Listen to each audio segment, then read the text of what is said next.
I think that's what led to breaking my back, basically. So I have to give a little warning here. I am about to play me wrecking on the Onewheel. It's not that graphic. There's no gore or anything. You can hear some strange sounds. I did hurt myself, but I'm healing.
That was brutal. I landed flat on my back. Oh, parallel to the ground. It doesn't hurt that bad right now. Mostly it was getting the wind knocked out of me. I'm a little concerned because when I landed, I heard a crack. And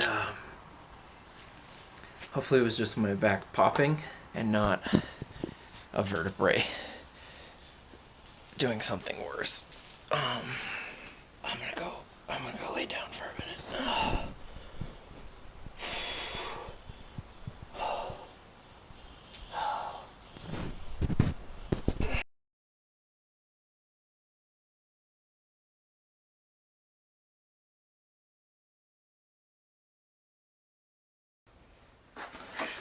So, you might be thinking that fall didn't look that bad, and neither did I. In fact, I almost didn't go to the hospital. Also, before I go on to explain any of this, let me be clear, this is my disclaimer. I'm not a doctor. This is just as it was explained to me in the hospital, how they explained it, and how I interpret it. Now I'm telling to you. But you know what? You also have Wikipedia, so take it with a grain of salt.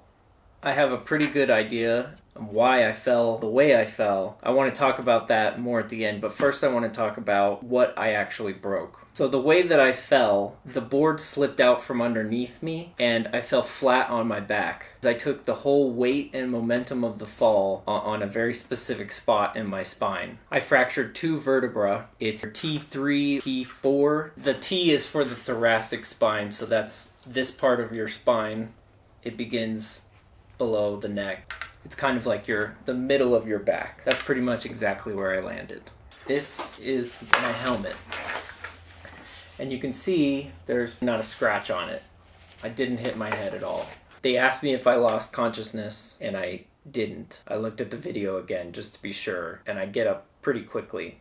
I remember falling and hearing a really loud crack, but it was more like from the inside. The 2 vertebrae that I fractured are what's called compression fractures. And a compression fracture is when you lose more than 15 to 20% in the height of your vertebrae. And what happens, as it was explained to me, is the vertebra cracks, and then because of that crack, they compress.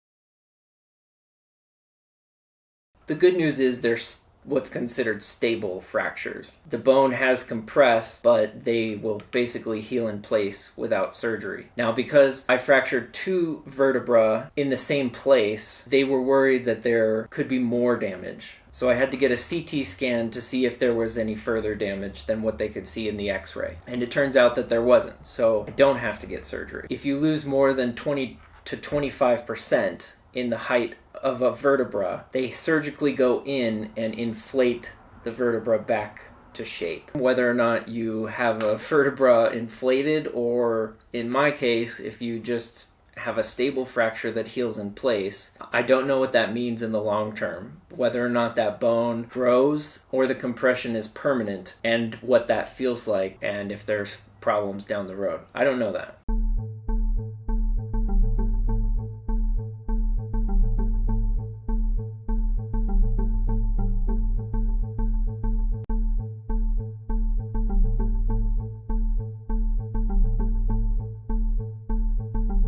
So now I'm looking at 6 weeks of no bending or twisting or lifting or engaging my spine in any way. Definitely no one-wheeling.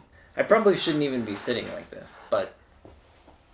So let's talk about what happened. Based on the video, you can see I took the curb at a bad angle. I should have approached it head on and I would have been fine. So hitting the curb at the wrong angle, I was already off balance, and then as I tried to correct, the board starts pitching back to front as I'm trying to regain my balance. And at one point, the board gets very low. And I've seen enough videos of people getting hurt on one wheels and worse. I've seen enough nosedive videos that I thought it a good idea to buy some Fangs, which are these little wheels that sit on the front of the board in case of a nosedive. But in this particular situation, what happened, I was going uphill and I was losing my balance, and when the board ended up going low enough to the ground that the wheels caught, I believe what happened was it slid forward and threw my weight off instead of doing a nosedive, which would have thrown me forward. Now, I don't want to throw Fangs under the bus here because there are so many other factors at play. I don't have a fender, and it was a little wet out, so there was water on my grip tape, which probably led to me not having very great footing.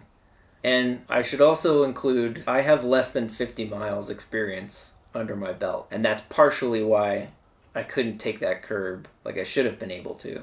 I was also trying to avoid the gravel that I was heading towards, so I think that led to a situation where my brain had a very short amount of time to process whether or not I was committing to leaning into a turn or jumping off the board. And I think with the combination of that high stress decision and the Fangs hitting the ground, I think that combined to a perfect storm of disaster. I think that's what led to breaking my back. I don't really know what the takeaway is here because I do love the one wheel. In fact, this is all set up because I was going to do a one wheel review video, and that kept getting put off because I just kept riding it instead of reviewing it. And first it was going to be my first 10 miles on the one wheel, then my first 20 miles on the one wheel, and all of a sudden I had over 40 miles, and I just kept coming up with more and more things that I wanted to talk about with the one wheel. But instead we're here. So I guess I'll have 6 weeks to think about what the contents of that video will be. I'm not saying you shouldn't buy one. I don't even know that I'm necessarily saying you shouldn't buy Fangs. But I think if I had it to do over again, I probably would go without the Fangs. I'm guessing if I hadn't had them, I would have wrecked 100% either way. But I was wearing a helmet and I was wearing wrist pads. So I think if I had done a nosedive, or if I had gotten thrown off in any other way, I would have had a little bit more control over my body and where I was going to land. I could be sitting here right now with 2 broken wrists. How do you weigh that? I don't know. I just felt like laying all of this out for anyone who is also looking for information about one wheel or the Fangs like I was, because I was very cautious when I bought this. I had a helmet and pads ordered before the board even arrived, and I went the extra mile to get the Fangs because I was that concerned about doing a nosedive, even though I've never done a nosedive. I guess if there is a takeaway, it's that I did injure myself very badly, but I'm gonna get back on it. I'm gonna ride again because I love it. And maybe that's really why anyone does buy a one wheel, is there's some risk involved. That's the thrill of going fast. It's dangerous. So I guess that's it. If you have any questions or comments, let me know. Luckily, I'm mostly working from home right now, doing video editing and some artwork, so not being able to bend or twist or lift is probably gonna be okay. I also have a small screen printing shop, and I designed this shirt, which may be in poor taste, but if you're interested in maybe helping a guy out with some hospital bills, buy a shirt. I do have another video planned. I got my metal fender the day after I wrecked, and I'm going to try hydro dipping it. So stay tuned for that if you want. Thanks for watching.